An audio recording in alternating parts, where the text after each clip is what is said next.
Hello दोस्तों, मैं अरविंद कुमार आपका गुरुकुल इंस्टीट्यूट सूची में स्वागत करता हूं। दोस्तों, आज हम UP triple S C PT परीक्षा 2021 के लिए जो एग्जैक्ट 100% सिलेबस वाली क्लास कर रहे हैं, उसके अंतर्गत हम लोग जो आपका सिलेबस में पहला सिलेबस दिया गया है भारतीय इतिहास, उसको पूर्ण रूप से कवर कर चुके हैं। और आज हम लोग जो चर्चा कर रहे हैं वो आपके सिलेबस में दिया गया है सिलेबस नंबर 2 भारतीय राष्ट्रीय आंदोलन। उसके अंतर्गत आज ये हमारी दूसरी क्लास है।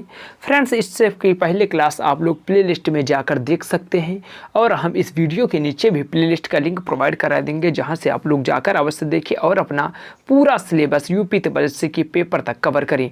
तो फ्रेंड्स, आज की इसमें हमने को जो चर्चा करना है वह करना है स्वदेशी तथा सविनय अवज्ञा आंदोलन, महात्मा गांधी तथा अन्य नेताओं की भूमिका। जो आपके सिलेबस में दिया गया है भारतीय राष्ट्रीय आंदोलन में जो पॉइंट नंबर 2 है, तो आप लोग ध्यान से आज पूरी क्लास को देखिएगा। फ्रेंड्स, ये क्लास थोड़ी सी बड़ी हो सकती है क्योंकि हमने एक ही क्लास में पूरा स्वदेशी तथा सविनय अवज्ञा आंदोलन, महात्मा गांधी तथा अन्य नेताओं की जो भी भूमिका थी उसको कवर करने का प्रयास किया है। तो फ्रेंड्स, चलते हैं आज की क्लास को शुरू करते हैं। लेकिन उससे पहले अगर अभी तक आपने क्लास को लाइक नहीं किया तो पहले आप लोग क्लास को लाइक कीजिए और शेयर कीजिए और चैनल को सब्सक्राइब कर बेल बटन अवश्य दबाएँ, जिससे हमारी आने वाली सभी वीडियो के नोटिफिकेशन आपको नियमित रूप से मिल सके। और जी हाँ दोस्तों, अगर आपको इस क्लास का पीडीएफ चाहिए तो आपको गुरुकुल इंस्टीट्यूट सूची टेलीग्राम चैनल ज्वाइन करना होगा, जहां पर हम डेली बेसिस पर क्लासों की पीडीएफ प्रोवाइड कराते हैं। तो धन्यवाद। चलते हैं, आज की ये क्लास स्टार्ट करते हैं। फ्रेंड्स, आप लोग ध्यान दीजिएगा, आपको दिया गया है ब्रिटिश सरकार ने 20 जुलाई 1905 को बंगाल विभाजन की घोषणा की। फ्रेंड्स, इससे के पहले की जो क्लास थी उसमें हमने बंगाल विभाजन की चर्चा किया है। तो फ्रेंड्स, यहाँ पर फिर से एक बार दोबारा आप लोग सुन लीजिए कि ब्रिटिश सरकार द्वारा 20 जुलाई 1905 को बंगाल विभाजन निर्णय की घोषणा कर दी थी। तो फ्रेंड्स, यह आपसे पूछा जाता है, लेकिन यह पूछा जाता है डेट 16 अक्टूबर 1905। इसे आप लोग वेरी इंपॉर्टेंट कीजिएगा कि 16 अक्टूबर 1905 को बंगाल विभाजन प्रभावी हुआ। तो फ्रेंड, यह जो घटना हो रही है बंगाल विभाजन की, यह उस समय जो वायसराय थे वह लॉर्ड कर्जन के समय में हो रही है। तो आप लोग इसे भी याद रखिएगा। इस दिन फ्रेंड, जब 16 अक्टूबर 1905 को बंगाल विभाजन प्रभावी हुआ, तो इसी दिन पूरे बंगाल में शोक दिवस के रूप में मनाया गया। तो फ्रेंड्स, आपसे एक बार पेपर में यूपी पीसीएस के पेपर में पूछा गया है कि बंगाल में शोक दिवस किस दिन मनाया गया था, तो वह 16 अक्टूबर 1905 को मनाया गया था। उसके आगे फ्रेंड्स, आप लोगों को दिया गया है रविन्द्रनाथ टैगोर के सुझाव पर संपूर्ण बंगाल में इसी दिन यानी 16 अक्टूबर 1905 को राखी दिवस भी मनाया गया। तो आप लोग इसी दिन शोक दिवस और राखी दिवस दोनों मनाया गया। उसके बाद फ्रेंड दिया गया है बंगाल विभाजन लॉर्ड कर्जन, आपको जो हम पहले बता चुके हैं। जो फ्रेंड्स लॉर्ड कर्जन का समय पीरियड हुआ 1899 से 1905 ईस्वी के काल में वर्ष 1905 में बंगाल विभाजन किया गया, जो 16 अक्टूबर 1905 को प्रभावी हुआ। उसके बाद फ्रेंड्स आपको दिया गया है स्वदेशी आंदोलन के प्रारंभ हुआ तत्कालिक कारण बंगाल विभाजन था। तो फ्रेंड्स, आप लोग जो स्वदेशी आंदोलन फ्रेंड्स 1905 में बंगाल में हुआ है, उसका अगर आपसे तत्कालिक कारण पूछा जाता है तो वह तत्कालिक कारण भी बंगाल विभाजन ही था। चलिए फ्रेंड्स, चलते हैं आगे और आगे देखते हैं। आगे आपको दिया गया स्वदेशी आंदोलन के समय आंदोलन के प्रति जन समर्थन एकत्र करने के उद्देश्य से अश्वनी कुमार दत्त स्वदेश बांधव समिति की स्थापना की। फ्रेंड्स, आपसे यह पूछा गया है कि स्वदेश बांधव समिति की स्थापना किसके द्वारा की गई, तो वह अश्वनी कुमार दत्त द्वारा की गई। आप लोग इसे इंडिकेट कीजिएगा। उसके बाद फ्रेंड दिया गया स्वदेशी आंदोलन के दौरान वंदे मातरम यानी भारतीय राष्ट्रीय आंदोलन का शीर्षक गीत था। तो अगर आपसे यह पूछा जाए फ्रेंड्स कि स्वदेशी आंदोलन का भारतीय राष्ट्रीय आंदोलन का शीर्षक गीत क्या था, तो वह वंदे मातरम था। चलिए फ्रेंड्स, आगे चलते हैं और आगे देखते हैं कि आपके पेपर ऑफ व्यू से और क्या इंपॉर्टेंट बन सकता है। आप लोग धैर्य से पूरी क्लास देखिएगा। आप लोग थोड़ा सा भी ये मत सोचिएगा कि ये पेपर में नहीं आएगा, 100% यही पूछा जाएगा। और फ्रेंड्स, आपको बता दें कि ये क्लास थोड़ी सी बड़ी हो सकती है, तो आप लोग धैर्य के साथ पूरी क्लास को देखिएगा। चलिए फ्रेंड, देखिएगा अगला पॉइंट आपको दिया गया है ब्रिटिश पत्रकार HW नेविन्सन। तो आप लोग फ्रेंड इसे इंडिकेट कीजिएगा कि ब्रिटिश पत्रकार HW नेविन्सन स्वदेशी आंदोलन से जुड़े थे। फ्रेंड, यह प्रश्न एक बार पूछा गया है यूपी पीसीएस में, तो यह UP triple S C PT में भी पूछा जा सकता है। तो आप लोग इससे इंडिकेट कीजिएगा, ज़्यादातर लोग इसे याद नहीं रखते हैं। उसके बाद फ्रेंड्स अगला पॉइंट आपको दिया गया है राष्ट्रीय आंदोलन के बढ़ते प्रभाव के वातावरण में यानी आपको दिया गया है अवनींद्र नाथ टैगोर ने वर्ष 1907 में अपने बड़े भाई गगनेंद्र नाथ के साथ मिलकर Indian society of oriental art, friends अगर आपसे पूछा जाता है Indian society of oriental art की स्थापना किसके द्वारा की गई, तो वह अवनींद्र नाथ टैगोर और उनके बड़े भाई गगनेंद्र नाथ टैगोर द्वारा किया गया है। यह आपसे एक बार पूछा जा चुका है। उसके बाद फ्रेंड्स आपको दिया गया है दादा भाई नौरोजी को लोग श्रद्धा से भारत के वयोवृद्ध नेता यानी grand old man of India के नाम से स्मरण करते हैं यानी याद करते हैं दादा भाई नौरोजी को। फिर फ्रेंड्स आपको दिया गया 1892 में दादा भाई नौरोजी पहले भारतीय थे जो उदारवादी दल की ओर से आपको दिया गया है फिन्सबरी में ब्रिटिश संसद के सदस्य चुने गए। अगर यह पूछा जाए ब्रिटिश संसद में चुने जाने वाले पहले भारतीय तो फ्रेंड्स वह दादा भाई नौरोजी थे और कहाँ से लड़े थे यानी चुने गए थे वह फिन्सबरी से चुने गए थे। चलिए फ्रेंड्स आगे चलते हैं और आगे देखते हैं। आगे आपको दिया गया है दादा भाई नौरोजी पहले भारतीय थे जो एल्फिंस्टन कॉलेज बम्बई में गणित एवं भौतिक के प्रोफेसर नियुक्त हुए। तो आप लोगों से फ्रेंड यह सिंपल वे में पूछा जाता है एल्फिंस्टन कॉलेज कहाँ पर स्थित है, तो आप लोगों को बताना है कि जो एल्फिंस्टन कॉलेज है वह बम्बई में स्थित है। उसके बाद फ्रेंड्स आपको दिया गया है दादा भाई नौरोजी ने एक गुजराती पत्रिका रफ्त गुफ्तार का भी शुरुआत 1851 ईस्वी में की। फ्रेंड्स यह आपसे पूछा जाता है रफ्त गुफ्तार के बारे में कि यह किसकी पत्रिका है, तो वह दादा भाई नौरोजी की पत्रिका है जिसका प्रकाशन जो है वह 1891 ईस्वी में होता है। चलिए फ्रेंड्स आगे चलते हैं और आगे देखते हैं। आगे आप लोगों को दिया गया है वर्ष 1907, वेरी वेरी इंपॉर्टेंट कीजिएगा। वर्ष 1907 में मुस्लिम लीग का वार्षिक अधिवेशन कराची तथा 1908 में अमृतसर में हुआ। तो फ्रेंड आपसे पूछा जाता है मुस्लिम लीग का कराची अधिवेशन कब हुआ, तो वह 1907 में और अमृतसर अधिवेशन 1908 में हुआ।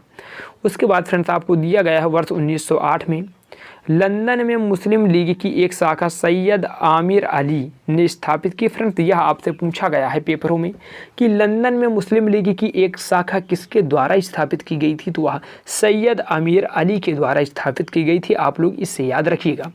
चलिए फ्रेंड्स आगे चलते हैं और आगे आपको दिया गया है वर्ष 1905 में लॉर्ड कर्जन के स्थान पर लॉर्ड मिंटो को भारत का वायसराय नियुक्त किया गया तथा जॉन मार्ले को भारत सचिव। तो फ्रेंड्स आपसे पूछा जाता है, अगला पॉइंट आप लोग इंडिकेट कीजिएगा, भारत परिषद अधिनियम 1909 जिसे मार्ले मिंटो सुधार के नाम से भी जाना जाता है। जो मार्ले मिंटो सुधार था फ्रेंड्स इसका जो सबसे बड़ा दोष था वह सांप्रदायिक प्रतिनिधित्व प्रणाली के तहत मुसलमानों के लिए पृथक निर्वाचन मंडल की व्यवस्था जो है फ्रेंड्स वह मार्ले मिंटो सुधार 1909 में ही की गई थी। तो आप लोग इसे इंडिकेट कीजिएगा कि मुसलमानों के लिए पृथक निर्वाचन मंडल की शुरुआत की कब की गई फ्रेंड्स, तो वह 1909 में और मार्ले मिंटो सुधार के तहत किया गया।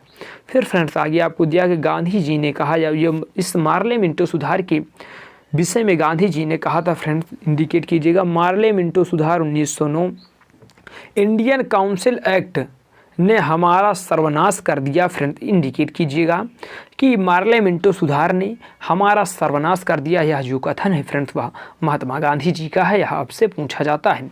उसके बाद फ्रेंड्स आपको दिया गया है वर्ष 1916 से 1922 तक का काल इंडियन नेशनल कांग्रेस और मुस्लिम लीग के बीच मतैक्य का काल था। वेरी वेरी इंपॉर्टेंट कीजिएगा। यह जो प्रश्न है वह आपसे यूपी TSSC का जो पहले वीडियो का पेपर हो चुका है फ्रेंड्स उसमें पूछा गया है कि वर्ष कितने से कितने समय तक के काल को भारतीय राष्ट्रीय कांग्रेस और मुस्लिम लीग के बीच मतैक्य का काल कहा जाता है, तो वह जो काल है वह 1916 से 1922 तक का जो काल था फ्रेंड्स उसे मतैक्य का काल कहा जाता है। उसके बाद फ्रेंड्स आपको दिया गया है अप्रैल 1916 में तिलक ने सितंबर 1916 में एनी बेसेंट। फ्रेंड्स अगर आपसे पूछा जाए अप्रैल 1916 में तिलक तथा सितंबर 1916 में एनी बेसेंट ने अपनी अपनी होम रूल साका। तो फ्रेंड्स आपसे अगर पूछा जाए पहले किसने किया, तो पहले बाल गंगाधर तिलक द्वारा अप्रैल 1916, फिर उसके बाद सितंबर 1916 में एनी बेसेंट द्वारा होम रूल लीग की स्थापना की गई। उसके बाद फ्रेंड्स आपसे वेरी वेरी इंपॉर्टेंट कीजिएगा, जो एनी बेसेंट के दो आपसे पत्र पूछे जाते हैं वह है कॉमनवेल्थ और न्यू इंडिया तथा बाल गंगाधर तिलक के जो है वह मराठा और केसरी के माध्यम से अपनी अपनी जो लीग है यानी होम रूल लीग का प्रचार किया। तो फ्रेंड इन दोनों पत्रों को यानी कॉमनवेल्थ और new India, Annie Besant Maratha और केसरी बाल गंगाधर तिलक के 2 पत्र हैं, इनको आप लोग याद रखिएगा। चलिए फ्रेंड्स आगे चलते हैं और आगे आपको दिया गया है बाल गंगाधर तिलक द्वारा स्थापित होम रूल लीग के प्रथम अध्यक्ष जोसेफ वेपटिस्टा एवं सचिव NC केलकर। तो फ्रेंड्स आप लोग अध्यक्ष जोसेफ वेपटिस्टा तथा सचिव NC केलकर थे, तो इसे आप लोग याद रखिएगा। और जो एनी बेसेंट द्वारा स्थापित होम रूल लीग थी उसके जो सचिव थे वह जॉर्ज अरुंडेल थे। तो फ्रेंड्स आप लोग इसे याद रखिएगा जॉर्ज अरुंडेल को, और वहाँ पर जोसेफ वेपटिस्टा और सचिव NC केलकर को। उसके बाद फ्रेंड्स आपको गांधी जी के बारे में दिया गया है मोहनदास करमचंद गांधी। फ्रेंड्स आपसे अगर गांधी जी का पूरा नाम अगर आपसे पूछा जाता है तो आप लोगों को बताना है कि मोहनदास करमचंद गांधी गांधी जी का पूरा नाम था। इनका जन्म जो है वह 2 अक्टूबर 1869 को, फ्रेंड्स इंडिकेट कीजिएगा 1869 को इनका जन्म जो है वह गुजरात के पोरबंदर नामक स्थान पर हुआ। और इनकी प्रारंभिक शिक्षा, फ्रेंड यह प्रश्न आपसे कि गांधी जी की प्रारंभिक शिक्षा कहाँ पर हुई, तो वह राजकोट में हुई, यह आपसे पेपर में पूछा जा चुका है। फ्रेंड उसके आगे आपको दिया गया महात्मा गांधी की अल्पायु यानी 13 वर्ष में ही कस्तूरबा गांधी के साथ विवाह हो गया। तो फ्रेंड अगर आपसे विवाह पूछा जाता है महात्मा गांधी का विवाह किसके साथ हुआ, तो कस्तूरबा गांधी के साथ, और वह कब हुआ 13 वर्ष की आयु में। चलिए फ्रेंड्स आगे चलते हैं और आगे आपको दिया गया है करमचंद गांधी पोरबंदर यानी वांकानेर एवं राजकोट राज्यों के दीवान थे, और ये गांधी जी के पिता थे। फ्रेंड्स अगर आपसे गांधी जी के पिता के बारे में पूछा जाता है तो वह करमचंद गांधी थे। इनका उपनाम यानी अगर इनके पिता का उपनाम अगर फ्रेंड्स पूछा जाता है तो वह काबा गांधी था। वेरी वेरी इंपॉर्टेंट कीजिएगा काबा गांधी को। चलिए फ्रेंड्स आगे चलते हैं। आगे आपको दिया गया है गांधी जी ने दक्षिण अफ्रीका से 1894 ईस्वी में Natal India Congress, very very important कीजिएगा, नटाल इंडिया कांग्रेस की स्थापना गांधी जी द्वारा 1894 ईस्वी में दक्षिण अफ्रीका में ही की गई थी। फ्रेंड्स यह पॉइंट आपसे इंपॉर्टेंट बनता है। उसके बाद फ्रेंड्स आपको दिया गया है, आप लोग इंडिकेट कीजिएगा, अपने सहयोगियों की सहायता से गांधी जी ने टॉलस्टॉय फर्म की स्थापना भी वहीं की, यानी दक्षिण अफ्रीका में फ्रेंड्स गांधी जी द्वारा टॉलस्टॉय फर्म की स्थापना भी की गई। उसके आगे आपको दिया गया है महात्मा गांधी ने फिनिक्स डरबन दक्षिण अफ्रीका में वर्ष 1904 में एक आश्रम। तो फ्रेंड्स अगर आपसे यह पूछा जाता है कि फिनिक्स फार्म की स्थापना गांधी जी ने कहाँ, तो डरबन दक्षिण अफ्रीका में, और कब 1904 ईस्वी में किया। उसके बाद फ्रेंड्स आप लोग देखिएगा सत्य तथा अहिंसा गांधी जी के राम राज्य के युगल सिद्धांत। यह पेपर में आपसे पूछा जा चुका है कि गांधी जी के राम राज्य के 2 युगल सिद्धांत कौन थे, तो वह सत्य और अहिंसा था। फ्रेंड्स तो आप लोग इसे इंडिकेट कीजिएगा। उसके बाद फ्रेंड्स आपको दिया गया है गांधी जी ने लुई फिशर से स्वयं कहा, मैं सच्चा समाजवादी हूँ, मेरे समाजवाद का अर्थ सर्वोदय है। तो फ्रेंड्स सर्वोदय को आप लोग इंडिकेट कीजिएगा। आपसे पूछा जाता है गांधी जी के समाजवाद का अर्थ क्या है, तो वह अर्थ जो है वह सर्वोदय है। यह जो वाक्य है फ्रेंड्स गांधी जी ने लुई फिशर से स्वयं कहा है। उसके बाद फ्रेंड्स आपको दिया गया है गांधी जी के समाजवाद में मार्क्सवाद की भी झलक मिलती है, तो इसे आप लोग याद रखिएगा। उसके बाद फ्रेंड्स आपको दिया गया है गांधी जी ने सत्याग्रह सिद्धांत में सत्याग्राही, यानी जो गांधी जी के सत्याग्रह सिद्धांत में सत्याग्राही का उद्देश्य शत्रु को पराजित करना नहीं बल्कि उसका हृदय परिवर्तित करके अपने अनुकूल बनाना था। तो फ्रेंड्स यह आपसे यूपी PCS में पूछा जा चुका है, और जो राजस्थान का PCS होता है वहाँ पर पूछा गया है, तो आप लोग इसको भी इंडिकेट कीजिएगा। उसके बाद फ्रेंड देखिएगा गांधी जी 24 वर्ष की उम्र में 1893 ईस्वी में गुजराती व्यापारी दादा अब्दुल्ला का मुकदमा लड़ने के लिए दक्षिण अफ्रीका डरबन गए थे। तो फ्रेंड इसे आप लोग इंडिकेट कीजिएगा 24 वर्ष की आयु में, और कब 1893 में एक गुजराती व्यापारी दादा अब्दुल्ला का मुकदमा लड़ने के लिए जो गांधी जी है फ्रेंड वह दक्षिण अफ्रीका के डरबन गए। उसके बाद आपको दिया गया है महात्मा गांधी ने सर्वप्रथम 1901 में आयोजित कलकत्ता के अधिवेशन में भाग लिया। तो फ्रेंड यह पेपर में आपसे पूछा जाता है कि गांधी जी ने कांग्रेस के किस अधिवेशन में सबसे पहली बार भाग लिया, तो वह था कलकत्ता का अधिवेशन जो कि 1901 में आयोजित किया गया था। यहाँ पर फ्रेंड्स आप लोग कंफ्यूज होते हैं और यहाँ पर जो आप लोग लगा कर आते, आप लोग सोचते हैं कि गांधी जी तो 1915 में ही लौटे थे, तो आप लोग गलती से वहाँ पर 1915 या 1915 के बाद जो ऑप्शन होता है उसको आप लोग टिक करते हैं। चलिए फ्रेंड्स आगे चलते हैं और आगे आपको दिया गया है, आप लोग पढ़िएगा।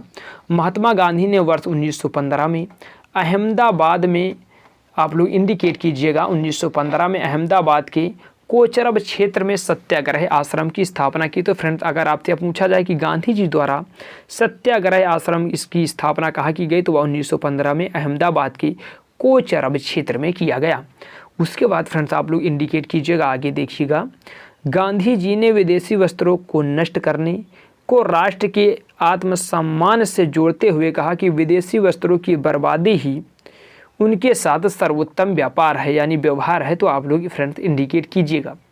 उसके बाद फ्रेंड्स आपको दिया गया धर्मनिरपेक्ष लेखकों में गांधीवादी विचारधारा को थोरो, रस्किन और टॉलस्टॉय ने सबसे अधिक प्रभावित किया। तो फ्रेंड्स अगर आपसे पूछा जाए गांधी जी को सबसे अधिक किसने प्रभावित किया, तो वह थोरो, रस्किन और टॉलस्टॉय हुए हैं।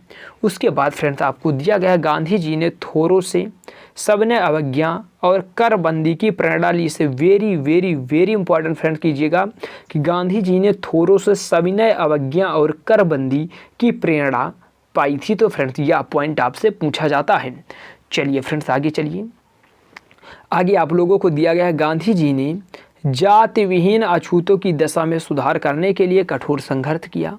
गांधी जी कहते हैं कि हरिजन सेवा मेरा जीवन श्वास है, इसलिए इसके बिना मैं एक क्षण जिंदा नहीं रह सकता। तो यह पॉइंट फ्रेंड्स आप लोग इंडिकेट कीजिएगा, आपके पेपर में आइडेंटिटीज ऐसे ही देखने को मिल सकती है।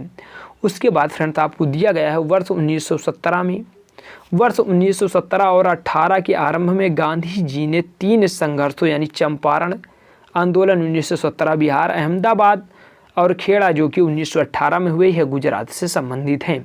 उसके बाद फ्रेंड्स आपको दिया गया है चंपारण तथा खेड़ा आंदोलन किसानों का आंदोलन था, जबकि अहमदाबाद का आंदोलन औद्योगिक मजदूरों का आंदोलन था। तो आप लोग इसे भी इंडिकेट कीजिएगा।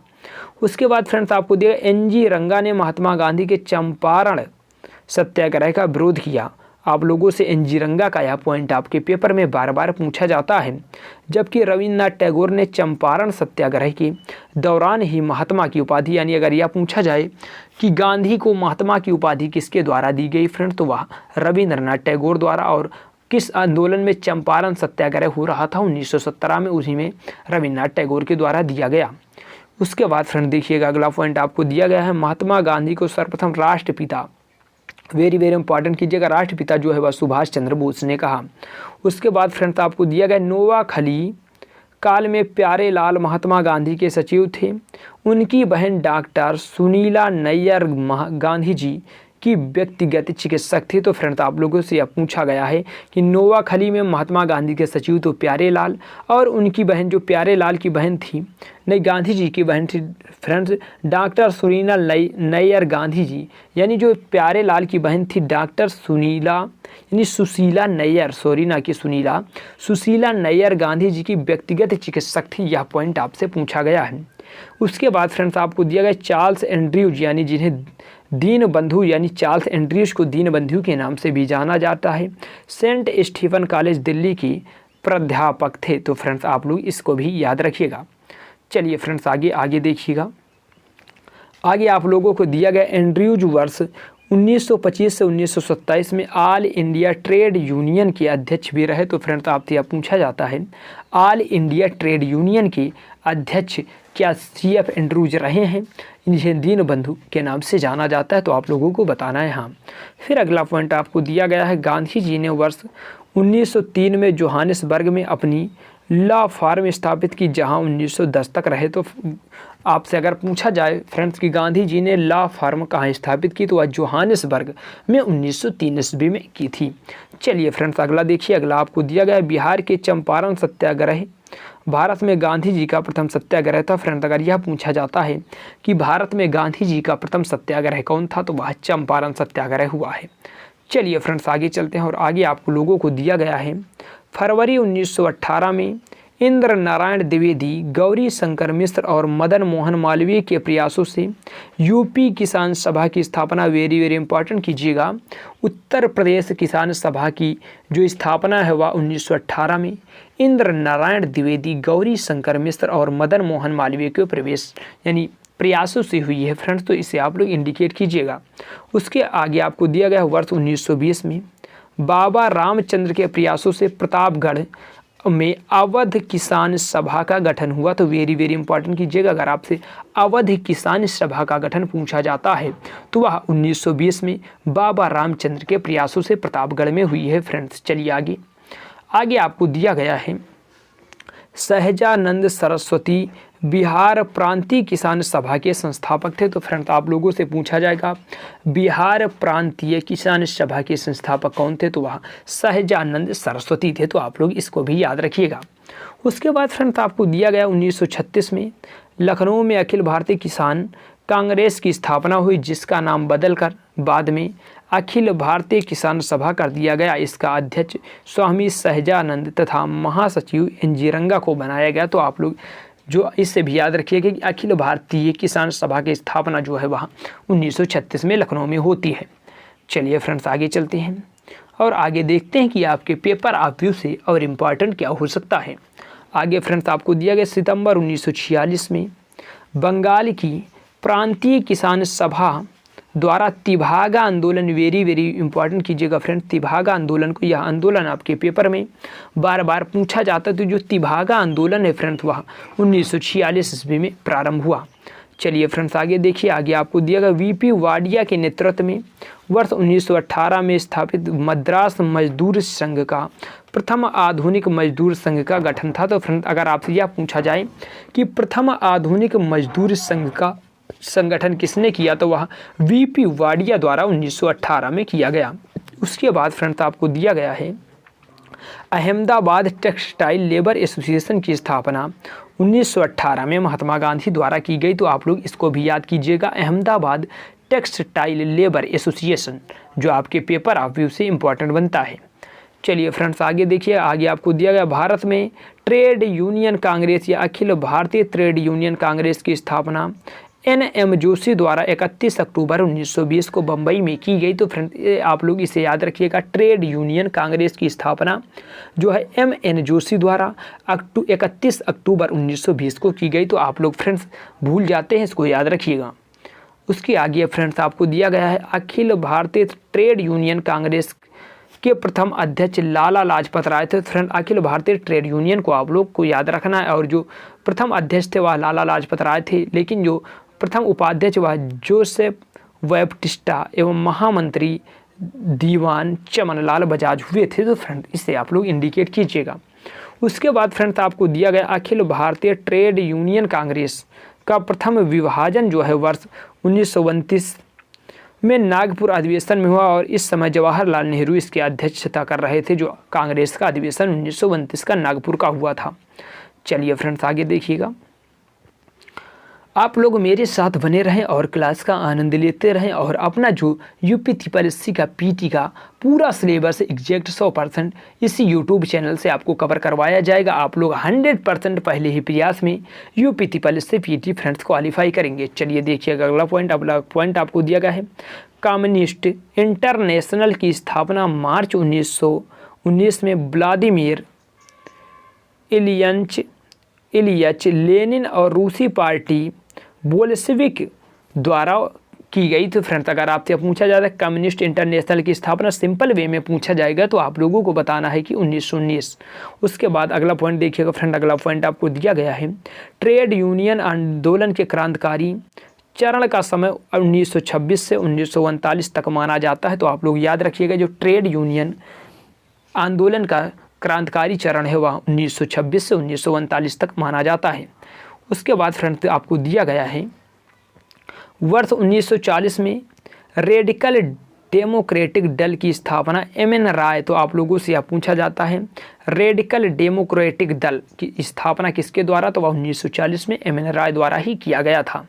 उसके बाद फ्रेंड्स आप लोग देखिएगा, न्यायाधीश सिडनी रोलेक्ट के सुझावों पर मार्च 1919 में पारित विधेयक रोलेक्ट एक्ट के नाम से जाना जाता है। तो फ्रेंड्स आप लोग रोल एक्ट को भी याद रखिएगा। उसके बाद फ्रेंड्स आपको दिया गया है रोल एक्ट अधिनियम के द्वारा अंग्रेजी सरकार जिसको चाहे जब चाहे बिना मुकदमा चलाए जेल में बंद रख सकती है। इसलिए इस कानून को बिना वकील, बिना अपील और बिना दलील का कानून कहा जाता है। फ्रेंड्स आप लोग इसको याद रखिएगा कि रोल एक्ट को और किस नाम से जाना जाता है, तो वह बिना वकील, बिना अपील और बिना दलील का कानून भी रोल एक्ट को कहा जाता है। आप लोगों से यह पूछा जाता है, तो आप लोग इसे याद रखिएगा। उसके बाद फ्रेंड्स आप लोगों को दिया गया है, आप लोग ध्यान दीजिएगा, लॉर्ड चेम्सफोर्ड जिनका समय काल था 1916 से 1921 के कार्यकाल में 1919 में रोल एक्ट पारित हुआ। तो फ्रेंड्स अगर यह पूछा जाए कि रोल एक्ट के समय भारत का वायसराय कौन था, तो उस समय था लॉर्ड चेम्सफोर्ड। उसके बाद देखिएगा फ्रेंड्स आपको दिया गया 13 अप्रैल 1919 को जलियांवाला बाग नरसंहार की हृदय विदारक घटना के बाद रविन्द्रनाथ टैगोर ने ब्रिटिश सरकार द्वारा प्रदान नाइट की उपाधि त्याग यानी वापस कर दी। तो फ्रेंड्स यह लौटा दी। तो रविन्द्रनाथ टैगोर द्वारा जलियांवाले बाग हत्याकांड के विरोध में ही नाइट की उपाधि त्यागी गई। तो फ्रेंड्स आपसे जलियांवाले बाग हत्याकांड की डेट पूछी जाती है, तो आप लोग याद रखिएगा 13 अप्रैल 1919 को। चलिए फ्रेंड्स आगे देखते हैं। आगे आपको दिया गया है जलियांवाले बाग हत्याकांड के विरोध में शंकरन नायर ने वायसराय की कार्यकारिणी से इस्तीफा दे दिया। तो फ्रेंड्स ये शंकरन नायर का भी पॉइंट आपसे पूछा जाता है। उसके बाद फ्रेंड्स आपको दिया गया जनरल डायर को उसके अपराध के लिए नौकरी से हटना पड़ा, किंतु ब्रितानी अखबारों में उसे ब्रिटिश साम्राज्य का रक्षक एवं ब्रिटानी लॉर्ड सभा में उसे ब्रिटिश साम्राज्य का शेर। तो फ्रेंड्स आप लोग इससे इंडिकेट कीजिएगा कि उसे नौकरी से तो हटा दिया गया, लेकिन जो ब्रिटानी अखबार थे उसमें उसे ब्रिटिश साम्राज्य का रक्षक और जो ब्रिटानी लॉर्ड सभा थी उसमें उसे ब्रिटिश साम्राज्य का शेर कहा गया। तो फ्रेंड्स आप लोग इससे समझ सकते हैं कि जो अंग्रेजों की मनोभावना थी वह कैसी थी। चलिए फ्रेंड्स आगे देखते हैं। आगे आपको दिया गया सरकार ने जनरल डायर की सेवाओं के लिए उसे मान की तलवार की उपाधि भी दी। तो फ्रेंड्स आप लोग इसे भी देखिएगा कि एक तो वो क्रूर कार्य भी कर रहा है और उसको अंग्रेजी सरकार और बढ़ावा दे रही, यानी उसको मान की तलवार की उपाधि भी दे रही है। उसके बाद फ्रेंड्स आप लोग इसे वेरी वेरी इंपॉर्टेंट कीजिएगा। वर्ष 1940 में पंजाब के क्रांतिकारी नेता उधम सिंह ने जलियांवाले बाग के नरसंहार का बदला लेने के लिए इस हत्याकांड के समय पंजाब के गवर्नर रहे सर माइकल ओडायर, इंडिकेट कीजिएगा फ्रेंड्स, सर माइकल ओडायर को लंदन में हत्या कर दी, जिसके लिए उन्हें गिरफ्तार कर मृत्युदंड दिया गया। तो फ्रेंड माइकल ओडायर की हत्या 1940 में उधम सिंह द्वारा लंदन में की गई थी। उसके बाद फ्रेंड देखिएगा जलियांवाला बाग नरसंहार 13 अप्रैल 1919 पर कांग्रेस जांच समिति की रिपोर्ट के प्रारूप को लिखने के लिए महात्मा गांधी को सौंपा गया था। तो आप लोग इसको भी याद रखिएगा। उसके बाद फ्रेंड देखिएगा जलियांवाला बाग नरसंहार मोंटेग्यू ने निवारक हत्या की संज्ञा दी है। फ्रेंड जलियांवाला बाग जो हत्याकांड हुआ था 13 अप्रैल 1919 को, उसको जो मोंटेग्यू थे उन्होंने एक निवारक हत्या बताया है। तो आप लोग इसको भी ध्यान दीजिएगा। उसके बाद फ्रेंड्स आपको दिया गया दीनबंधु CF एंड्रूज ने जलियांवाले बाग हत्याकांड को जानबूझकर की गई क्रूर हत्या कहा है। तो आप लोगों से ये सभी पॉइंट पूछे जाते हैं। चलिए फ्रेंड्स आगे आपको दिया गया खिलाफत आंदोलन प्रारंभ करने का श्रेय मुख्यतः अली बंधुओं शौकत अली और मोहम्मद अली को दिया जाता है। तो फ्रेंड्स आप लोग शौकत अली और मोहम्मद अली को याद रखिएगा। उसके बाद फ्रेंड आपको दिया गया है दिल्ली में 23 नवंबर 1919 को होने वाली खिलाफत कमेटी के सम्मेलन की अध्यक्षता महात्मा गांधी को प्रदान की गई। अगर फ्रेंड्स आपसे यह पूछा जाए कि खिलाफत आंदोलन किसके द्वारा चलाएगा, तो अली बंधुओं द्वारा शौकत अली और मोहम्मद अली द्वारा चलाया गया। चलिए फ्रेंड्स आगे देखिएगा। आगे आप लोगों को दिया गया हकीम अजमल खां खिलाफत आंदोलन के दौरान हाजिक उल मुल्क की पदवी त्याग दी। तो फ्रेंड्स आप लोगों से पूछा जाएगा कि हाकिम अजमल खान खिलाफत आंदोलन के समय अपनी कौन सी पदवी त्यागी, तो वह हाजिक उल मुल्क की पदवी त्याग दी। उसके बाद फ्रेंड्स आपको दिया गया मोहम्मद अली जिन्ना, वे राष्ट्रवादी थे, खिलाफत आंदोलन को देश की स्वतंत्रता के आंदोलन से जोड़ने के विरोधी थे। तो फ्रेंड्स आप लोग यह जिन्ना का वाक्य याद रखिएगा। उसके बाद फ्रेंड्स आप लोगों को दिया गया है सितंबर 1919 में अखिल भारतीय खिलाफत कमेटी का गठन अगर आपसे पूछा जाए फ्रेंड कि अखिल भारतीय खिलाफत कमेटी का गठन कब किया गया, तो वह सितंबर 1919 में किया गया है।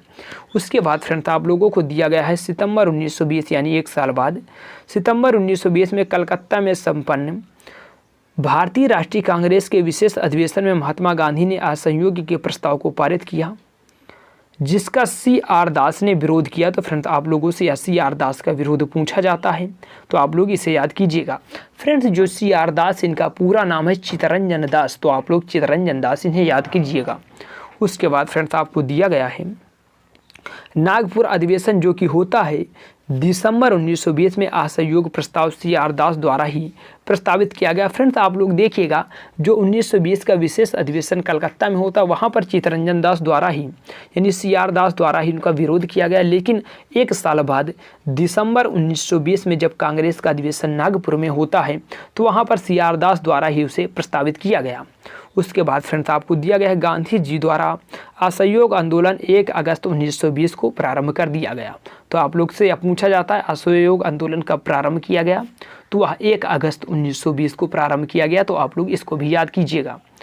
उसके बाद फ्रेंड्स आपको दिया गया है असहयोग आंदोलन के दौरान ही मोतीलाल नेहरू, लाला लाजपत राय, सरदार वल्लभ भाई पटेल, जवाहरलाल नेहरू तथा राजेंद्र प्रसाद न्यायालय के बहिष्कार का आंदोलन में कूद पड़े थे। तो फ्रेंड्स आपसे यह पूछा जाता है, तो आप लोग इसको भी याद रखिएगा। उसके बाद फ्रेंड्स आप लोगों को दिया गया है, आप लोग देखिएगा, गांधी जी ने असहयोग आंदोलन शुरू होने के 1 वर्ष के भीतर स्वराज प्राप्त करने का नारा दिया। तो फ्रेंड्स आप लोगों से पूछा जाता है गांधी जी ने किस आंदोलन में 1 वर्ष के भीतर स्वराज प्राप्त करने का नारा दिया था, तो वह असहयोग आंदोलन में दिया था।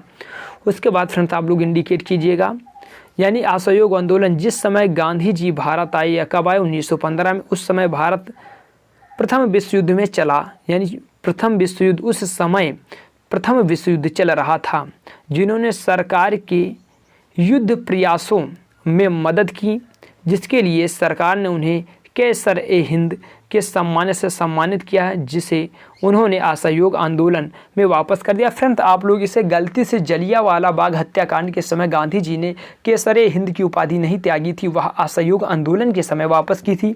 यहाँ पर कन्फ्यूजन उत्पन्न होता है जब जब जलियांवाला बाग आपको दिया रहता है, आप लोग गलती से जलियांवाला बाग टिक करके आते हैं, तो आप लोग ऐसी गलती मत कीजिएगा। आप लोग उसे असहयोग आंदोलन में गांधी जी के द्वारा कैसर-ए-हिंद की उपाधि वापस की जाती है। उसके बाद फ्रेंड्स आपको एक और दिया गया है, जमुना लाल बजाज ने अपनी राय बहादुर की उपाधि भी जो है वह जलियांवाले बाग हत्याकांड में न त्याग कर असहयोग आंदोलन में त्यागा था। तो आप लोगों से यह बार बार गलती होती है। ये दोनों पॉइंट आपके लिए वेरी वेरी इंपॉर्टेंट है, इसे याद रखिएगा। उसके बाद फ्रेंड्स आपको दिया गया है चौरी चौरा कांड, जो वास्तविक तिथि है वह 4 या 5 फ्रेंड्स यहाँ पर आपको देखने को मिलेगी, 4-5 फरवरी 1922 को। तो आप लोग अगर 5 आता है तो 5 की ओर ही प्रेफरेंस कीजिएगा। उसके बाद फ्रेंड्स आपको दिया है चौरा चौरी कांड में क्षुब्ध होकर महात्मा गांधी ने असहयोग आंदोलन वापस कर लिया। फ्रेंड जब ये चौरा चौरी घटना होती है, तो उसी से गुस्सा होकर गांधी जी द्वारा असहयोग आंदोलन को वापस ले लिया जाता है। आप लोगों को दिया गया है 12 फरवरी 1922 को बारदौली में हुई कांग्रेस की बैठक में आंदोलन को स्थगित होने का निर्णय लिया गया। तो फ्रेंड्स आपसे पूछा जाता है, तो आप लोग बताइएगा इसको कि बारदौली में कांग्रेस की बैठक हुई, उसी में असहयोग आंदोलन को वापस लेने का निर्णय 12 फरवरी 1922 को लिया गया। उसके बाद फ्रेंड्स चलिएगा आगे और आगे देखिएगा। आगे आपको दिया गया असहयोग आंदोलन के दौरान रविन्द्रनाथ टैगोर ने विदेशी वस्त्रों को जलाए जाने की अविवेकी या निष्ठुर बर्बादी कहा है। तो फ्रेंड्स आप लोग इसे देखिएगा, अविवेकी या निष्ठुर बर्बादी जो है वह रविन्द्रनाथ टैगोर द्वारा कहा जा रहा है कि असहयोग आंदोलन में जो वस्त्रों को जलाए जाने के विषय में। उसके बाद फ्रेंड्स आपको दिया गया असहयोग आंदोलन जो कि 1920 से 1922 के दौरान जो काशी विद्यापीठ बनारस में, 1921 में गुजरात विश्व यानी विद्यापीठ अहमदाबाद में, वर्ष 1920 में तथा जामिया मिलिया इस्लामिया अलीगढ़ में वर्ष 1920 में, जो बाद में दिल्ली ले जाया गया, स्थापित हुए। तो फ्रेंड्स आपसे यह पूछा जाएगी असहयोग आंदोलन के समय कौन से विद्यालय स्थापित हुए, तो वह काशी विद्यापीठ, गुजरात विद्यापीठ, जामिया मिलिया इस्लामिया, ये सभी जो है वह असहयोग आंदोलन के समय ही स्थापित किए गए थे। तो यह आपसे पूछा जाता है। उसके बाद फ्रेंड्स आपको दिया गया CR दास, इस दौरान वे कांग्रेस के अध्यक्ष थे। असहयोग आंदोलन के समय जो CR दास थे फ्रेंड्स वह कांग्रेस के अध्यक्ष थे। कांग्रेस की CR दास ने कांग्रेस की अध्यक्षता से त्याग पत्र दे दिया और जनवरी 1923 में मोतीलाल नेहरू के साथ मिलकर स्वराज पार्टी की स्थापना आपसे फ्रेंड्स पूछी जाती है, तो वह मोतीलाल नेहरू एवं CR दास द्वारा 1923 ईस्वी में किया गया था। उसके बाद आपको दिया गया CR दास स्वराज पार्टी के अध्यक्ष तथा मोतीलाल नेहरू महासचिव थे, तो आप लोग इसे इंडिकेट कीजिएगा। उसके बाद फ्रेंड्स आगे चलते हैं और आगे आपको दिया गया वर्ष 1925 में विट्ठल भाई पटेल का सेंट्रल लेजिस्लेटिव यानी केंद्रीय विधानसभा असेंबली का अध्यक्ष चुना जाना स्वराजियों की एक महत्वपूर्ण उपलब्धि थी, तो फ्रेंड्स आप लोग इसे इंडिकेट कीजिएगा। उसके बाद फ्रेंड्स आपको दिया गया चित्तरंजन दास को देश बंधु, यहाँ पर आप लोग दीन बंधु CF एंड्रयूज को और देश बंधु जो फ्रेंड्स वह चित्तरंजन दास को कहा जाता है, तो आप लोग इसको याद रखिएगा। उसके बाद फ्रेंड्स आपको दिया गया है चित्तरंजन दास इंग्लैंड में वकालत की पढ़ाई करने के बाद स्वदेश आकर बैरिस्टर हो गए तथा वकील के रूप में इनकी सबसे बड़ी सफलता अलीपुर बम कांड यानी केस में अरविंद घोष का बचाव करना था। तो फ्रेंड्स आपसे पूछा जाता अलीपुर बम कांड में अरविंद घोष का बचाव किसने किया, तो वह चित्तरंजन दास द्वारा ही किया गया था। उसके बाद फ्रेंड्स आप लोग देखिएगा चित्तरंजन दास ने कहा स्वराज आम जनता के लिए होना चाहिए, केवल वर्गों के लिए नहीं। तो फ्रेंड्स आप लोग इसे इंडिकेट कीजिएगा कि चित्तरंजन दास जी का कथन है कि स्वराज आम जनता के लिए होना चाहिए, केवल वर्गों के लिए नहीं। तो यह आपसे पूछा जाता है और आप लोग इसे याद रखिएगा। उसके बाद फ्रेंड्स आगे चलते हैं और आगे देखते हैं। आगे आपको दिया गया है 16 दिसंबर 1922 को इंडिपेंडेंस पार्टी बनाने का निर्णय मदन मोहन मालवीय और मोतीलाल नेहरू ने लिया। तो फ्रेंड्स आप लोग इंडिपेंडेंस पार्टी को भी याद रखिएगा। उसके बाद फ्रेंड्स देखिएगा जॉन साइमन की अध्यक्षता में गठित साइमन आयोग में आपसे कुल सदस्य पूछे जाते हैं, तो कुल सदस्य जो फ्रेंड्स थे साइमन आयोग में वह 7 थे।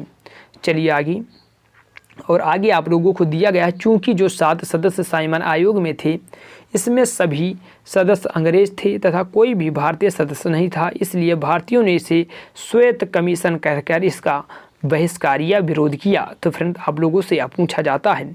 उसके बाद फ्रेंड्स आपको दिया गया है साइमन कमीशन के अध्यक्ष सर जॉन साइमन उदारवादी दल के सदस्य थे, जबकि भारत की स्वतंत्रता 1947 के समय ब्रिटिश प्रधानमंत्री क्लेमेंट एटली इस कमीशन में श्रमिक दल के सदस्य के रूप में शामिल थे। तो फ्रेंड्स इसमें जो जॉन साइमन थे और जो ब्रिटिश का बाद में प्रधानमंत्री बने क्लेमेंट एटली वह भी साइमन कमीशन का सदस्य था। तो आप लोग इसे इंडिकेट कीजिएगा। उसके बाद फ्रेंड्स आप लोगों को दिया गया है लाहौर में साइमन कमीशन का विरोध जुलूस, यानी जो लाहौर में साइमन कमीशन विरोधी जुलूस का नेतृत्व करते समय पुलिस के लाठीचार्ज से Lala Lajpat Rai, very very important कीजिएगा, लाला लाजपत राय गंभीर रूप से घायल हो गए। तो फ्रेंड्स आपसे यह पॉइंट पूछा जाता है। और उसके बाद देखिएगा साइमन कमीशन 1927 में प्रत्युत्तर नेहरू रिपोर्ट, यानी फ्रेंड्स जो साइमन कमीशन 1927 में आई थी उसी के प्रत्युत्तर में नेहरू रिपोर्ट यानी जो मोतीलाल नेहरू द्वारा तैयार की गई वह 1928 में तैयार की गई थी। तो आप लोग इसको भी याद रखिएगा। उसके बाद फ्रेंड्स देखिएगा आप लोगों को दिया गया नेहरू रिपोर्ट 1928 में भारत के लिए संपूर्ण स्वतंत्रता के स्थान पर डोमिनियन स्टेटस यानी अधिराज्य का दर्जा की बात कही गई थी। तो आप लोग इससे याद करिएगा फ्रेंड, डोमिनियन स्टेटस आपसे बार बार यह पॉइंट जो है वह पूछा जाता है। उसके बाद फ्रेंड देखिएगा 1928 में इंडिपेंडेंस फॉर इंडिया लीग का गठन जवाहरलाल नेहरू तथा सुभाष चंद्र बोस ने मिलकर किया। तो friends independence for India league भी आप लोग याद कीजिएगा, इसकी स्थापना जो है वह जवाहरलाल नेहरू और सुभाष चंद्र बोस द्वारा 1928 में की गई। यह आपके लिए इंपॉर्टेंट बन सकती है। उसके बाद फ्रेंड देखिएगा वर्ष 1921 में कांग्रेस के अहमदाबाद अधिवेशन के अध्यक्ष CR दास चुने गए थे, किंतु उनके जेल में होने के कारण हकीम अजमल खान ने इस अधिवेशन की अध्यक्षता की थी। तो आप लोग इसे याद रखिएगा। उसके बाद फ्रेंड्स आपको दिया गया कांग्रेस कार्य समिति द्वारा 2 जनवरी 1930 को अपनी बैठक में यह निर्णय लिया गया कि 26 जनवरी 1930 के दिन संपूर्ण स्वराज दिवस के रूप में मनाया जाएगा तथा 26 जनवरी को ही पूरे वर्ष यानी प्रत्येक वर्ष स्वाधीनता दिवस के रूप में भी मनाया जाता है। फ्रेंड्स यह बात जो है वह 2 जनवरी 1930 को अपनी यानी कांग्रेस की कार्य समिति में बैठक में हुई थी कि जो 26 जनवरी 1930 होगा उसको हम पूर्ण स्वराज दिवस और फिर आने वाली 26 जनवरी को प्रत्येक वर्ष पूर्ण स्वाधीनता दिवस के रूप में मनाया जाएगा। उसके बाद फ्रेंड्स आप लोगों को दिया गया है महात्मा गांधी ने 12 मार्च 1930 को अपने प्रसिद्ध दांडी मार्च शुरू किया, यानी जो दांडी मार्च यात्रा है वह 12 मार्च 1930 से प्रारंभ होती है। चलिए फ्रेंड्स आगे देखिएगा। आगे आप लोगों को दिया गया महात्मा गांधी ने दांडी मार्च जो है वह साबरमती आश्रम जो कि अहमदाबाद से 78 चुने हुए साथियों के साथ सत्याग्रह के लिए कूच किया। तो फ्रेंड्स इंडिकेट कीजिएगा। उसके बाद 24 दिनों ये दांडी मार्च फ्रेंड्स वह 24 दिनों की लंबी यात्रा के बाद गांधी जी ने 6 अप्रैल 1930 को दांडी में सांकेतिक रूप से नमक कानून भंग किया और इस प्रकार नमक कानून तोड़कर उन्होंने औपचारिक रूप से सविनय अवज्ञा आंदोलन का आरंभ किया। तो फ्रेंड्स आप लोग इसको भी याद रखिएगा। उसके बाद फ्रेंड्स आपको दिया गया सुभाष चंद्र बोस। सुभाष चंद्र बोस तो आपके लिए वेरी वेरी इंपॉर्टेंट है ही। यहाँ से 100% आपके पेपर में 1 या 2 प्रश्न देखने को सुभाष चंद्र बोस से मिल ही जाते हैं।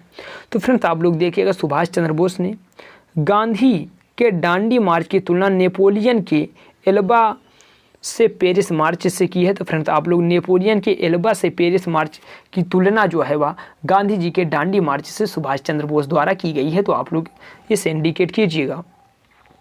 उसके बाद देखिएगा फ्रेंड्स आपको दिया है तमिलनाडु में गांधीवादी नेता सी राजगोपालाचारी ने त्रिचनापल्ली से वेदरालयम तक नमक यात्रा की। तो फ्रेंड्स आप लोग इसे याद रखिएगा सी राजगोपालाचारी को। उसके बाद फ्रेंड्स आप लोगों को दिया गया है सविनय अवज्ञा आंदोलन के दौरान धरसना नमक गोदाम पर कांग्रेस कार्यकर्ताओं के धावे से पूर्व महात्मा गांधी 5 मई 1930 को गिरफ्तार कर यरवदा जेल में भेज दिया गया था। तो फ्रेंड्स आप लोग इंडिकेट कीजिएगा कि गांधी जी को 5 मई 1930 को यरवदा जेल में यानी गिरफ्तार करके भेज दिया गया था। फिर उनके स्थान पर फ्रेंड्स यह पॉइंट आपके लिए इंपॉर्टेंट बन सकता है कि जब सविनय अवज्ञा आंदोलन में सभी बड़े नेताओं को गिरफ्तार कर लिया गया तो जो है वह आंदोलन को आगे किसने बढ़ाया। तो फ्रेंड्स आंदोलन को आगे अब्बास तैयब जी द्वारा बढ़ाया गया था। तो यह पॉइंट आपके लिए इंपॉर्टेंट बन सकता है और यह बार बार पेपरों में पूछा जाने वाला पॉइंट रहा है।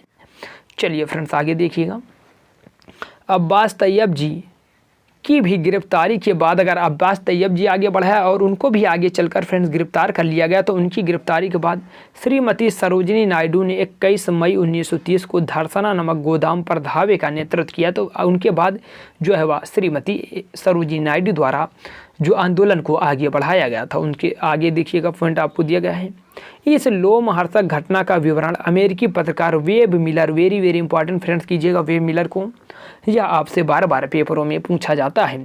तो जो वेब मिलर थे फ्रेंड्स वह सविनय अवज्ञा आंदोलन के समय थे। आगे देखिएगा फ्रेंड्स आपको दिया गया है उत्तर पश्चिमी सीमा प्रांत में खान अब्दुल गफ्फार खां के नेतृत्व में खुदाई खिदमतगार नामक स्वयं सेवक संगठन स्थापित किया गया था।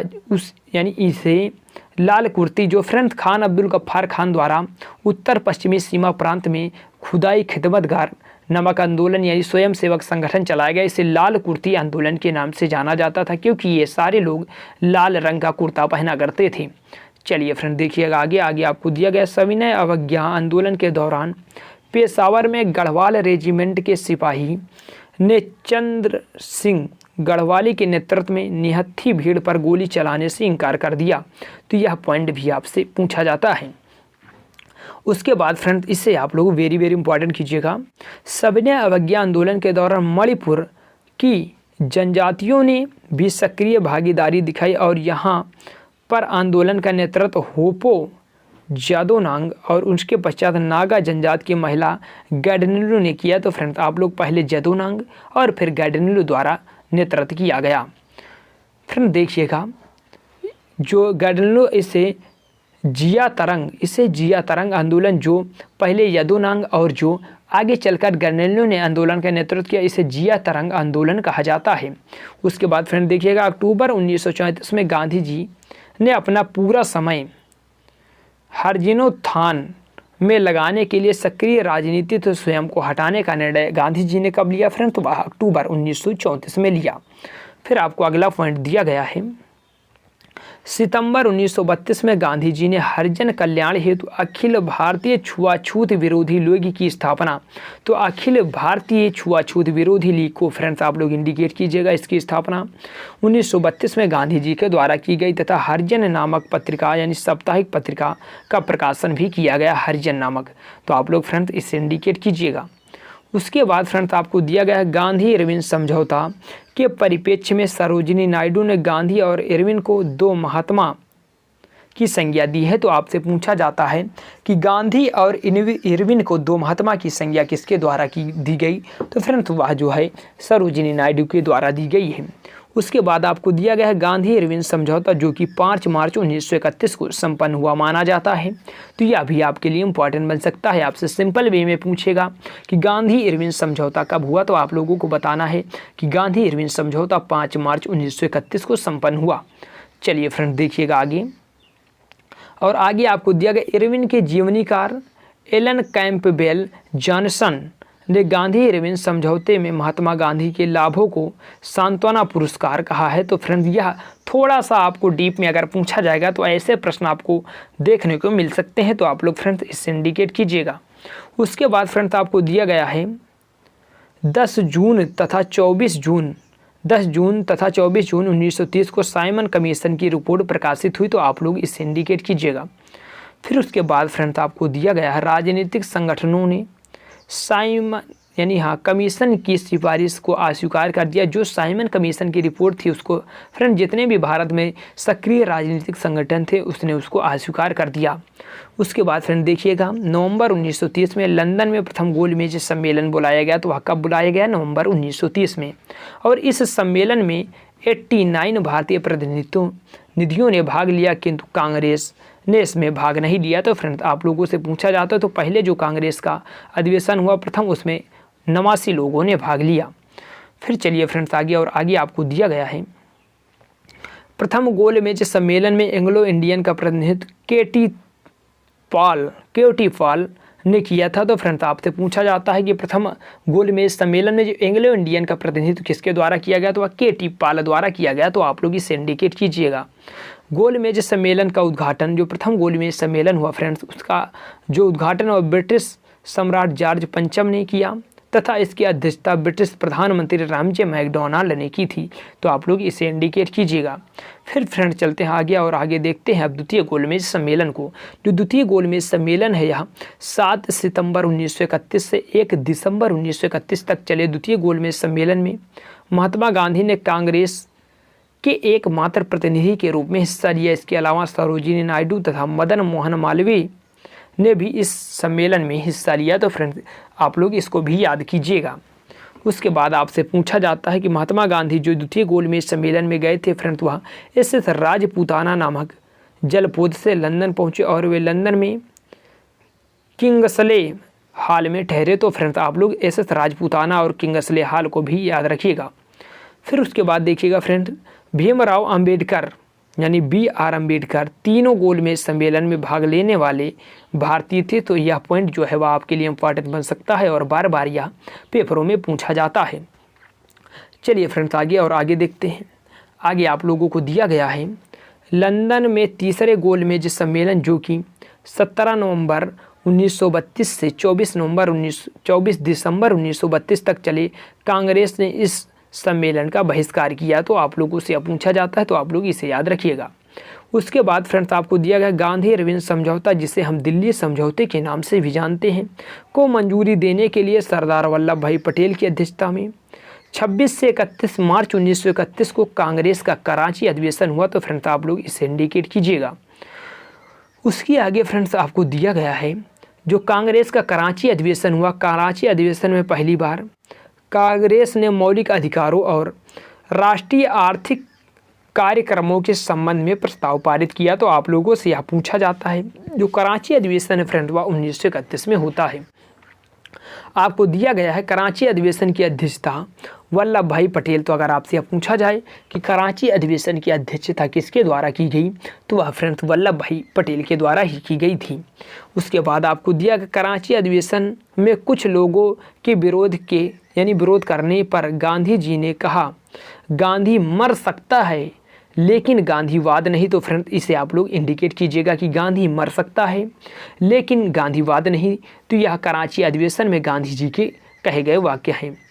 उसके बाद फ्रेंड देखिएगा, उसके बाद आप लोगों को दिया गया है, यह पहला अवसर था जब पूर्ण स्वराज को कांग्रेस द्वारा परिभाषित किया गया। फ्रेंड जो कराची अधिवेशन 1931 होता है उसमें पूर्ण स्वराज को कांग्रेस की ओर से परिभाषित किया गया। तो आप लोग इससे इंडिकेट कीजिएगा। उसके बाद फ्रेंड्स आपको दिया गया है वर्ष 1931 में भारतीय राष्ट्रीय कांग्रेस के कराची अधिवेशन में पारित मूल अधिकारों तथा आर्थिक कार्यक्रम पर संकल्प पंडित जवाहरलाल नेहरू ने प्रारूपित किया था तथा एम एन राय ने इसमें सहयोगी की भूमिका निभाई थी। तो फ्रेंड्स आप लोग इसे फिर से पढ़िएगा और इसे याद कीजिएगा और आप लोग इसका PDF प्राप्त कर सकते हैं। गुरुकुल इंस्टीट्यूट सूची टेलीग्राम चैनल ज्वाइन कीजिए और वहां पर हम इसका PDF प्रोवाइड करा देंगे। वहां से आप लोग लेकर इसे एक बार और पढ़ लीजिएगा। उसके आगे चलते हैं फ्रेंड्स। उसके आगे आपको दिया गया सुभाष चंद्र बोस ने भारतीय राष्ट्रीय कांग्रेस के कराची अधिवेशन जो कि 1931 को महात्मा गांधी की लोकप्रियता और सम्मान की पराकाष्ठा माना। तो फ्रेंड्स आप लोग इसे इंडिकेट कीजिएगा। उसके बाद फ्रेंड्स आपको दिया गया 16 अगस्त 1932, वेरी इंपॉर्टेंट कीजिएगा। 16 अगस्त 1932 को रामजी मैकडोनाल्ड ने अपने सांप्रदायिक अधिनिर्णय की घोषणा की। इसे सांप्रदायिक पंचायत यानी कम्युनल अवार्ड कहा गया। तो फ्रेंड्स आप लोग इसको याद करिएगा। चलिए फ्रेंड्स आगे चलते हैं और आगे देखते हैं कुछ और आपके पेपर की दृष्टि से क्या खास हो सकता है। गांधी जी ने अपना पहला आमरण अनशन अगर आपसे पूछा जाता है तो वह 20 सितंबर 1932 को यरवदा जेल में रहते हुए ब्रिटिश प्रधानमंत्री रामजी मैकडोनाल्ड के सांप्रदायिक निर्णय के विरुद्ध में प्रारंभ किया। तो फ्रेंड्स आपसे पूछा जाता है गांधी जी का पहला आमरण अनशन तो वह यरवदा जेल में प्रारंभ किया गया था।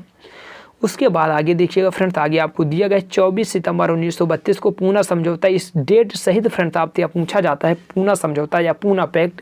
तो वह 24 सितंबर 1932 को गांधी जी और BR अम्बेडकर के मध्य होता है। तो आप लोगों को आगे दिया गया है, आप लोग पढ़िएगा।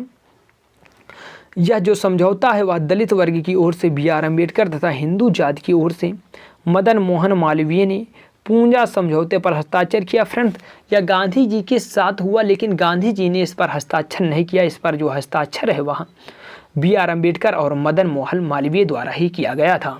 तो आप लोग इसे इंडिकेट कीजिएगा। उसके बाद फ्रेंड्स आपको दिया गया सांप्रदायिक अवार्ड में प्रांतीय विधानसभाओं में दलितों के लिए सुरक्षित सीटों की संख्या 71 थी जिसे पूना पैक्ट में बढ़ाकर 148। तो फ्रेंड ये डाटा आपसे पूछा जाता है 71 से बढ़ाकर 148 की कर दी गई, जिसमें आपको दिया गया है आप लोग इंडिकेट कीजिएगा। मद्रास में 30, सिंध साहिब मुंबई 15, पंजाब 8, बिहार और उड़ीसा 18, मध्य प्रांत 20, असम 7, पश्चिम बंगाल यानी जो बंगाल है फ्रेंड्स उसमें 30 और संयुक्त प्रांत में 20 कर दिया गया। तो आप लोग इसको न याद करके सिंपल याद कीजिएगा कि 71 से बढ़ाकर 148 कर दी गई, वही आपके पेपर में पूछा जाता है।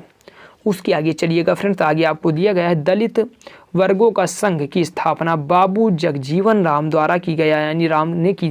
फ्रेंड्स आपसे अब पूछा जाता है दलित वर्गों का संघ की स्थापना किसने की, तो वह बाबू जगजीवन राम द्वारा किया गया।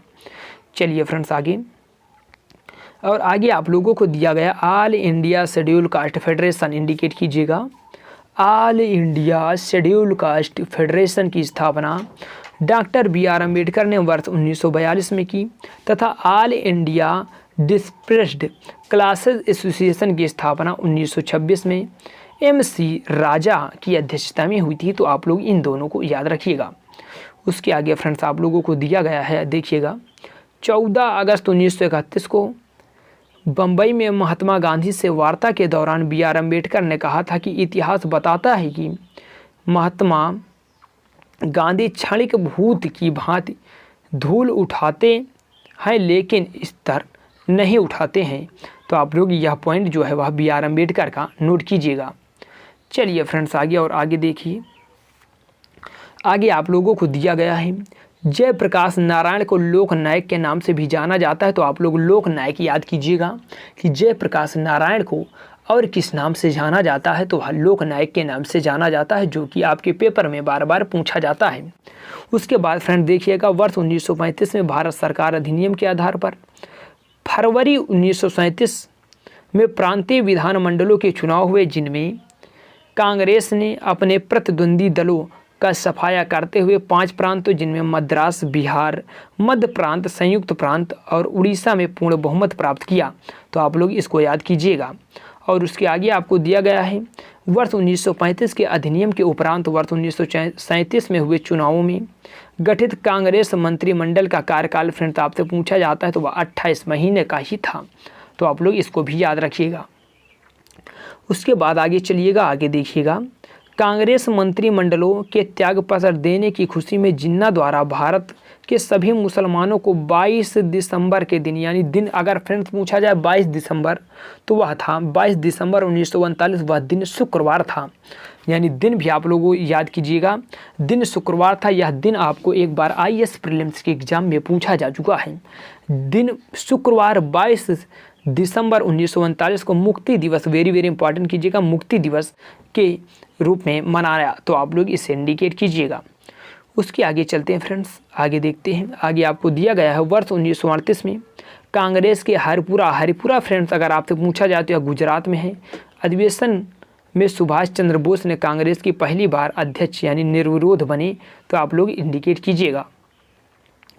उसके बाद फ्रेंड्स आपको दिया गया, वर्ष 1939 में त्रिपुरी फ्रेंड्स जो है वह मध्य प्रदेश में है, में गांधी जी द्वारा समर्थित पट्टाभी सीतारमैया को पराजित कर सुभाष चंद्र बोस कांग्रेस के दूसरी बार अध्यक्ष बने। परंतु कार्यकारिणी के गठन के प्रश्न पर गांधी जी से मतभेद के कारण उन्होंने त्यागपत्र दे दिया, जिसके बाद डॉक्टर राजेंद्र प्रसाद, इसको आप लोग इंडिकेट कीजिएगा कि जब आगे जो है वह डॉक्टर राजेंद्र प्रसाद, जब सुभाष चंद्र बोस ने त्यागपत्र दे दिया तो जो भी यानी डॉक्टर राजेंद्र प्रसाद है वह कांग्रेस के अध्यक्ष बने। तो आप लोगों से यही पूछा जाएगा कि सुभाष चंद्र बोस के त्यागपत्र देने के बाद कांग्रेस का अध्यक्ष कौन बना, तो वह डॉक्टर राजेंद्र प्रसाद बने। तो फ्रेंड्स इसको आप लोग इंडिकेट कीजिएगा। उसके आगे चलिएगा फ्रेंड्स, आगे आपको दिया गया 1939 त्रिपुरी संकट के बाद, यानी ये जो संकट उत्पन्न हुआ फ्रेंड्स उसे त्रिपुरी संकट के नाम से जाना जाता है। त्रिपुरी संकट के बाद कांग्रेस की अध्यक्षता से त्यागपत्र के पश्चात सुभाष चंद्र बोस ने फॉरवर्ड ब्लॉक, इंडिकेट कीजिएगा, फॉरवर्ड ब्लॉक की स्थापना की। कब की? 1939 में।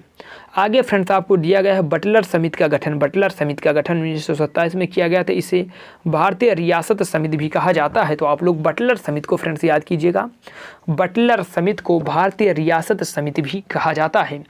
चलिए फ्रेंड्स आगे और आगे देखते हैं। आगे आपको दिया गया है दिसंबर 1927 में अखिल भारतीय राष्ट्रीय राज्य जन कॉन्फ्रेंस ऑल, जिसे आप लोग all India state peoples conference का आयोजन किया गया। तो वह कब किया गया? दिसंबर 1927 में। उसके बाद फ्रेंड्स आप लोग देखिएगा, अगला पॉइंट आपको दिया गया है ब्रिटिश भारत तथा राजवाड़ों के राजनीतिक संघर्ष के साझे राष्ट्रीय लक्ष्यों को सामने रखने के लिए जवाहरलाल नेहरू को वर्ष 1939 में भारत प्रजामंडल यानी all India state peoples conference के अध्यक्ष चुना गया। तो फ्रेंड्स यह पॉइंट आप लोग पढ़ लीजिएगा ध्यानपूर्वक। चलिए फ्रेंड्स आगे चलते हैं और आगे आप लोगों को दिया गया है भारतीय संघ में अधिकांश रजवाड़ों का विलय 1947 में हुआ। और उसके बाद अगला पॉइंट दिया गया है 15 अगस्त 1947 तक सिवाय जूनागढ़, जम्मू कश्मीर तथा हैदराबाद को छोड़कर सभी रजवाड़े भारत में शामिल हो गए थे तथा वर्ष 1948 के अंत तक इन तीनों रियासतों को भी इसके लिए बाध्य होना पड़ा। तो फ्रेंड्स इस पॉइंट को आप लोग याद रखिएगा। आप लोगों को आगे फ्रेंड्स दिया गया है 26 अक्टूबर 1947 को कश्मीर के महाराजा हरि सिंह ने भारत में विलय के लिए हस्ताक्षर पत्र यानी प्रधानमंत्री जवाहरलाल नेहरू को सौंपा। या कब सौंपा? तो 26 अक्टूबर 1947 को महाराजा हरि सिंह ने विलय पत्र जो है वह जवाहरलाल नेहरू के सामने सौंपा था। तो फ्रेंड्स आप लोग इसको याद रखिएगा।